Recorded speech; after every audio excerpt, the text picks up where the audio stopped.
The banners snapped in the wind as thousands of soldiers marched across the frozen earth. Steel armor clattered. Horses snorted clouds of white breath into the cold morning air.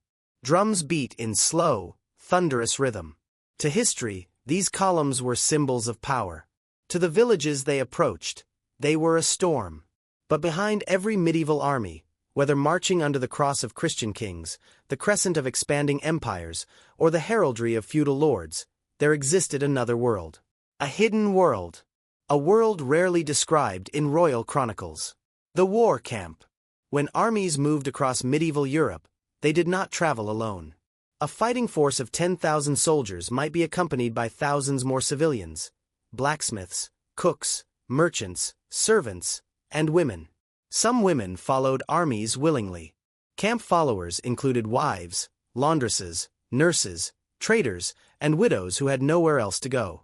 For them, the war camp was survival. It offered food, protection, and work, however fragile that protection might be. But many others did not choose to be there.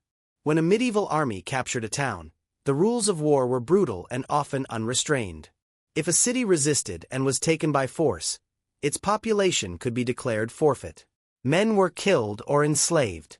Children were scattered. And women were taken. Sometimes they were taken as servants. Sometimes as forced labor. Sometimes as bargaining tools. Often as spoils of war. The medieval concept of rights did not extend equally. In many feudal systems, a conquered population could legally be reduced to property. A woman's status depended entirely on who controlled her. Inside war camps, the structure was harsh and unstable. There were no permanent walls. No laws that functioned beyond the authority of a commander. Discipline varied depending on the general's leadership and the army's culture. Some commanders attempted order. Others allowed chaos. Women taken into these camps lived in a constant state of uncertainty.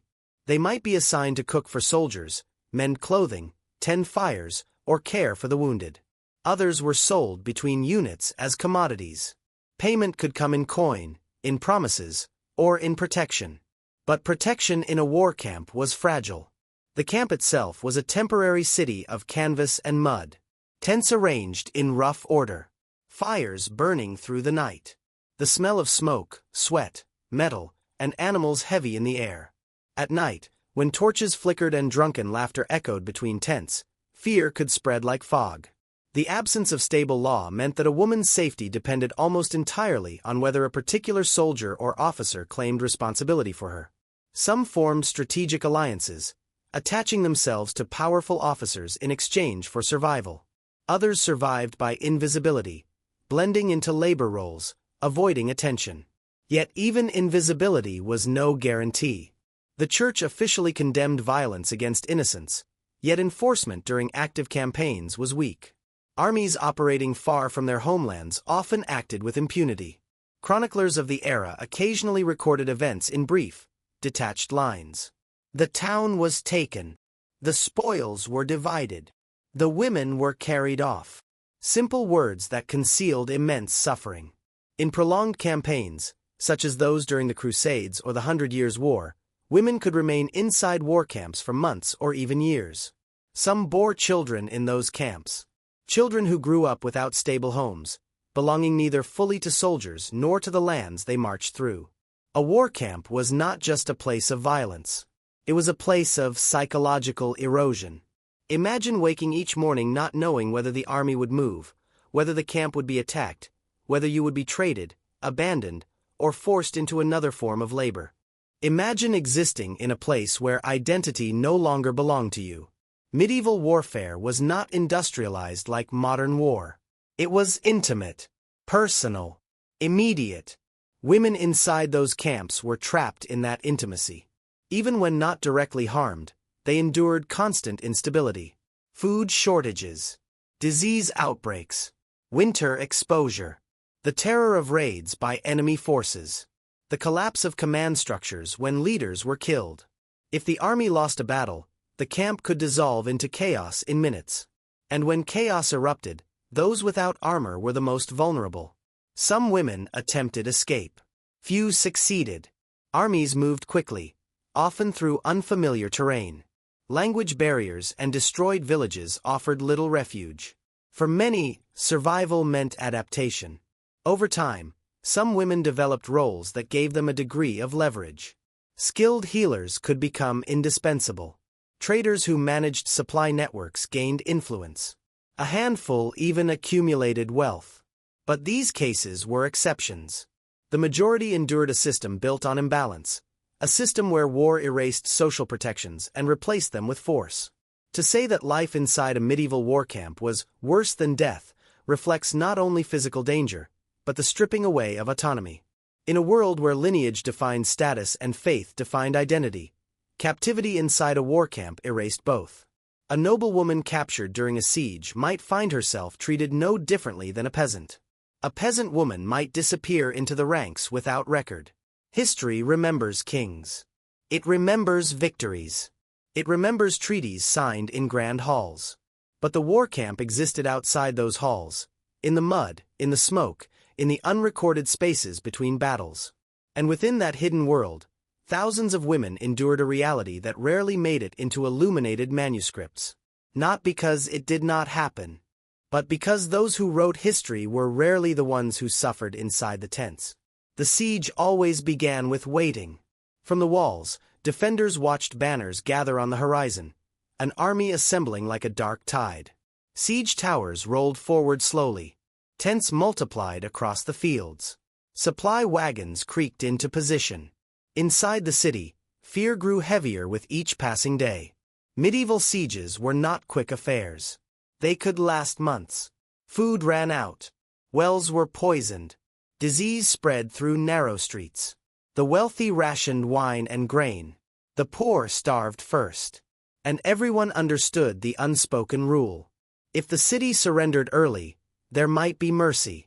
If it resisted, and was taken by force, there would be none. When the walls finally broke, the violence that followed was often swift and overwhelming. Soldiers who had waited in mud and hunger for weeks poured through breaches with fury. Commanders sometimes promised restraint, but discipline fractured easily in the chaos of entry. The phrase used in Chronicles was simple. The city was sacked. Behind those words lay a catastrophe. Men of fighting age were cut down. Officials were hunted. Wealth was seized from churches and homes. Fire consumed markets and districts. And women became part of the spoils. In medieval warfare, a captured population could be legally divided among victors.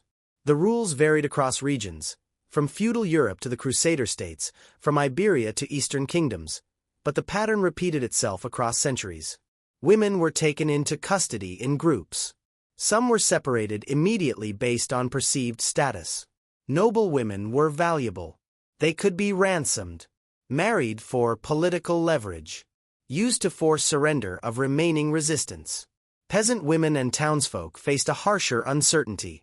Inside the conquered city, temporary holding areas formed, church courtyards, market squares, open fields near the walls. Guards stood watch as captives were counted, assessed, and claimed. The transformation was immediate. A woman who had owned property the day before could find herself redefined overnight. No longer citizen, no longer wife of a merchant, no longer daughter of a guild master, but captive. Identity dissolved with the fall of the gate. Some commanders attempted structured division of spoils to maintain order. Each unit received a share. Prisoners were recorded as assets. Skilled workers were especially valuable. Seamstresses, cooks, healers. But even in organized armies, enforcement was fragile.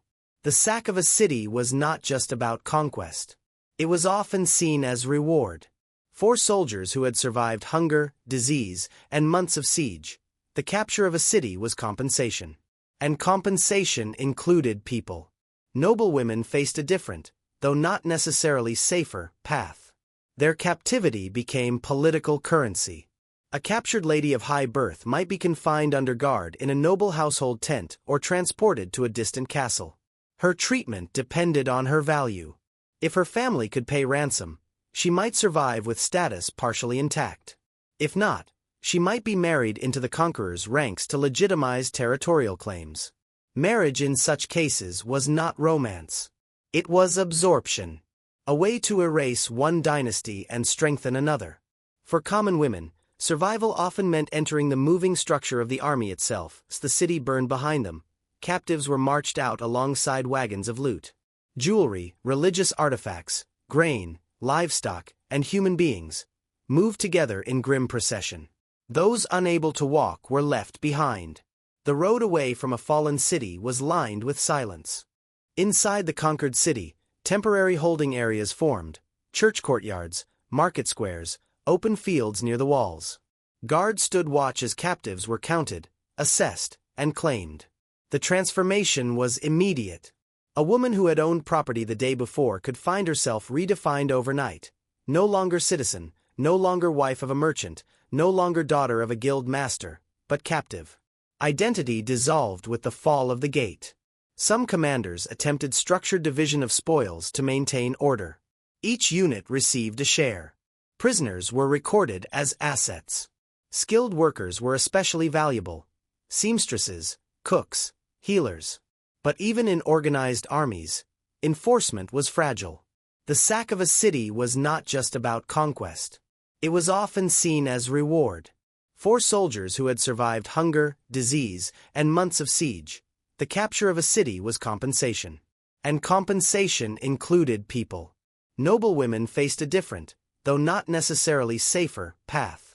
Their captivity became political currency. A captured lady of high birth might be confined under guard in a noble household tent or transported to a distant castle. Her treatment depended on her value. If her family could pay ransom, she might survive with status partially intact. If not, she might be married into the conqueror's ranks to legitimize territorial claims. Marriage in such cases was not romance. It was absorption.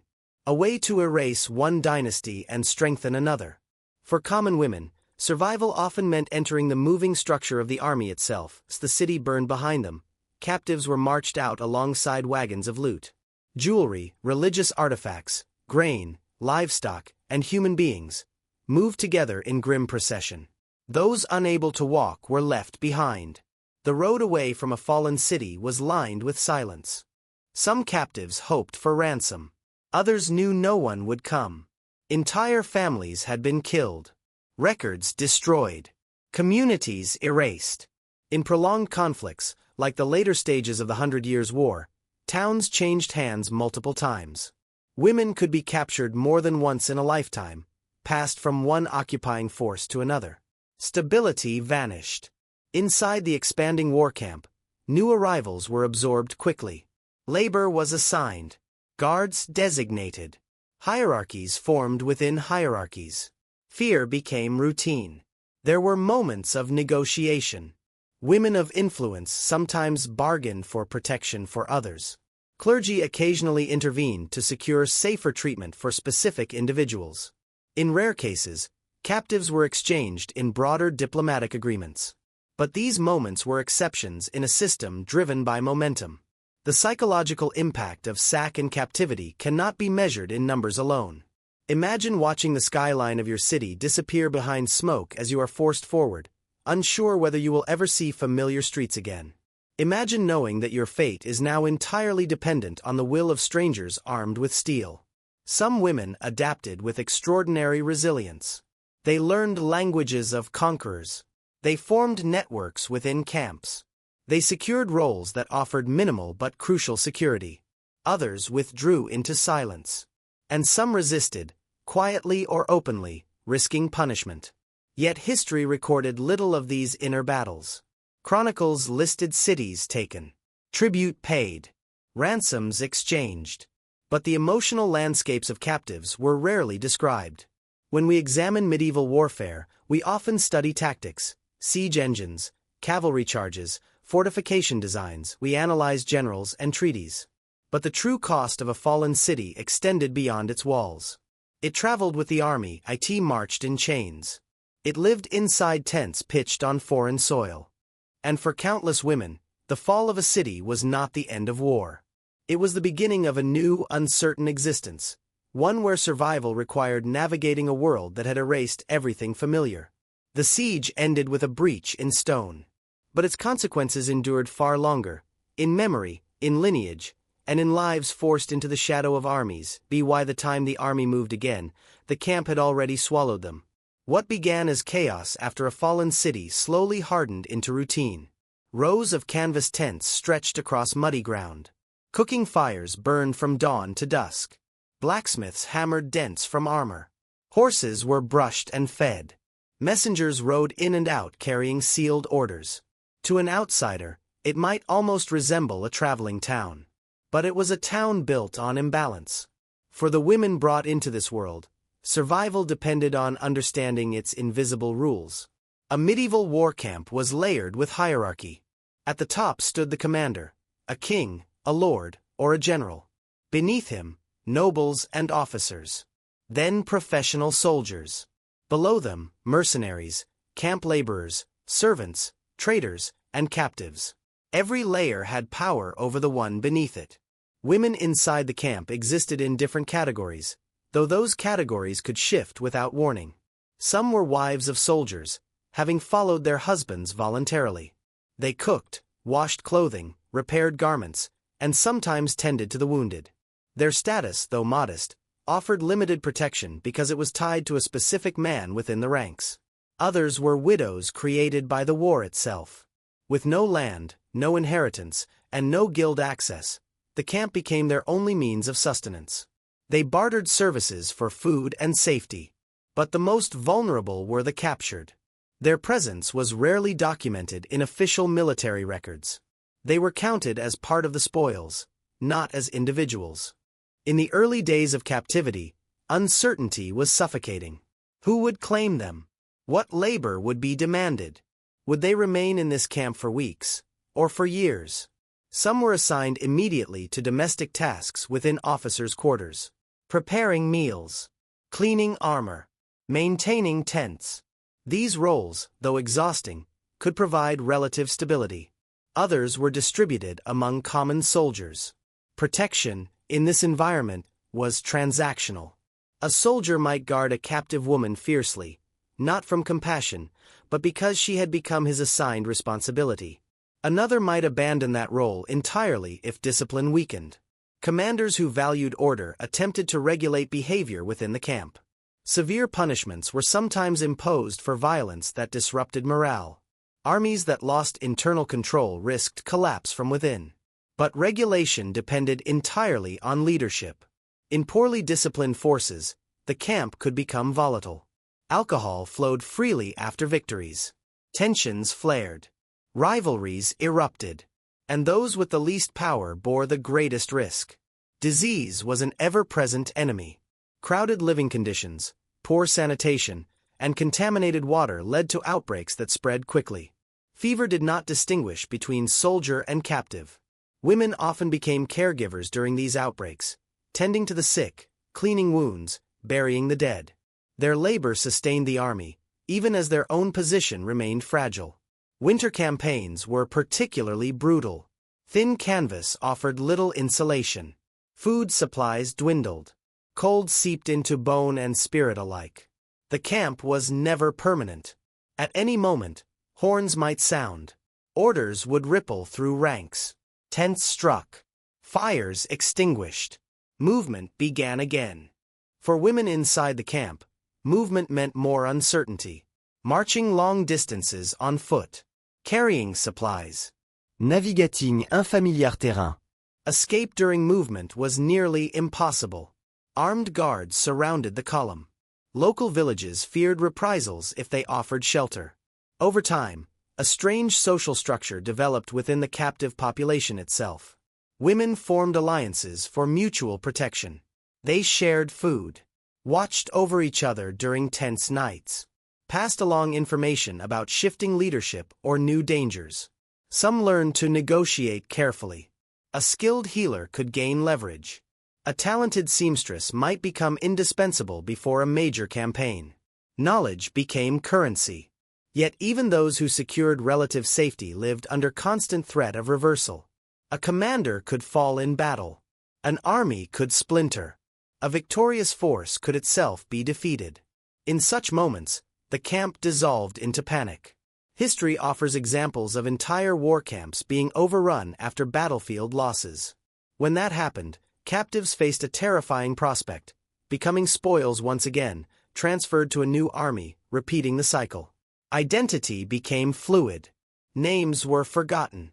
Origins blurred. A woman captured in one kingdom might spend years marching through another, speaking a new language, adapting to foreign customs, raising children whose heritage crossed enemy lines. Some of those children would grow into soldiers themselves, never fully belonging to any homeland. Inside the camp, silence became survival. To speak too boldly could draw attention. To resist openly could provoke punishment. To trust unwisely could invite betrayal. Yet within that silence, resilience endured. There were small acts of defiance: preserving a prayer whispered at night, remembering a family name, teaching a child the language of a lost homeland. These quiet acts mattered. They preserved fragments of identity in a world determined to erase it. When historians study medieval warfare, they often calculate troop numbers, logistics, and strategy. But the war camp was a living organism sustained not only by steel, but by invisible labor. Women cooked the food that fed armies, mended the garments that protected soldiers from cold, nursed wounds that allowed men to return to battle.